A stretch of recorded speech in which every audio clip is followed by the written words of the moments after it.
John, my name is Shiona Penrick. I came across your name a few days ago on the internet, and I've noticed you deal with teenage fiction. I just finished my first novel. It's called 13, by the way, and I want to tell you a little bit about it. But first, let me tell you a bit about myself. I'm 14 and I live in London. Last year, I set up a website with my younger brother and sister called childrenwriters.co.uk. It's a website for children and teenagers who love writing. I've written 6 drafts of 13, I've had it edited by a professional writer, and I think it's in good shape. Last year, I put some chapters up on Nicoll, which is a Harper's site for kids fiction. One reader described my novel as heart-wrenching and rich with culture and personality. Another reader said that I infused my novel with culture, emotions, feelings, and all the important heart and soul. This is the logline. As her father reveals he has begun seeing another woman, his 13-year-old daughter Hannah befriends a new girl at school, whose supernatural powers and strange self-confidence offer radical solutions to her growing sense of alienation.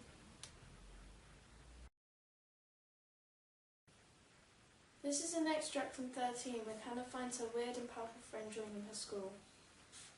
Hannah followed the girl into the playground and watched her, wondering whether she should go up to the girl and talk to her. She wondered whether she'd been wrong about her. What if she was just a lookalike? But all those images in her head, a small voice told Hannah to go.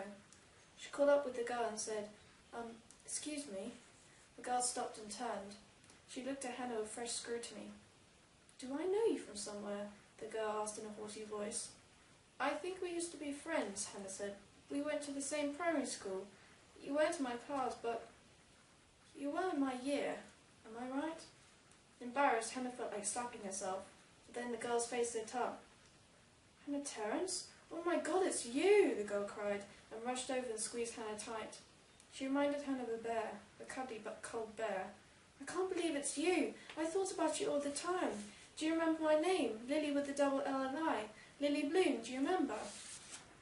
And your dad called you Lils? Yeah. A moment later, a shadow seemed to fall across Lily's smile. Yeah, she said again, but dreamy this time. So we meet again, Hannah said. Did you move here or something? To this school? Yeah, of course. Then why are you wearing the same primary school uniform? Hannah saw the bitches coming towards her. If only she had a pistol with her. Lily smiled as if she could read Hannah's mind. Those girls are bothering you, aren't they? Let me show you something. And she sneaked off towards the girls. No, Lily, what are you doing? Hannah cried after her. Told you she's such a fucking idiot, Hannah was saying, obviously about her. Hannah glared at her. She was going to say something when suddenly Chaddy was pulled up in the air, maybe 10 feet up. It was like the strap on her school bag was pulling it up. Everyone gasped as they watched the screaming bitch struggle in midair. Lily was watching her really intensely. She made a little smile but kept her eyes fixed on the dangling Chadney. Tisha began jumping up to grab Chadney's feet, but Chadney was too high up for her. Other people gathered around, amazed at what was happening. Get a teacher, someone cried. Get the police! But the Chadney dropped and landed kind of funny on her ankle. She grazed her hands and knees too, but it didn't look all that serious even though she was crying. If Hannah had been by herself, she would have shrieked with laughter. She saw Lily smiling at her. A crowd of people gathered around to look at the snivelling loser. Lily followed Hannah to her next lesson. Oh my God, Hannah whispered so that no one could hear. That was wicked. That will keep him away from us. Serves her right, Lily said. I'll hold your bag for you. Really? Oh, thanks. I really need this weight off my shoulders. She realised that she felt so confident with Lily. She took Hannah's bag as if it was a feather and slung it on her broad back. I like your necklace, Hannah said. Lily looked down her nose at the silver necklace she was wearing. Oh, thanks. I got it from Turkey a long time ago. My mum comes from there. Oh, cool. Want to see it? Yes, please. Lily took off her necklace and gave it to Hannah. Hannah was never fond of jewellery, but when she looked at this necklace, she really wanted something like that herself. The necklace was silver with a thin purple line through it. Hanging in the middle of the necklace was a crescent and the letter L for Lily. They were both red. It's beautiful, Hannah whispered. She couldn't take her eyes off it. Lily looked uncomfortable.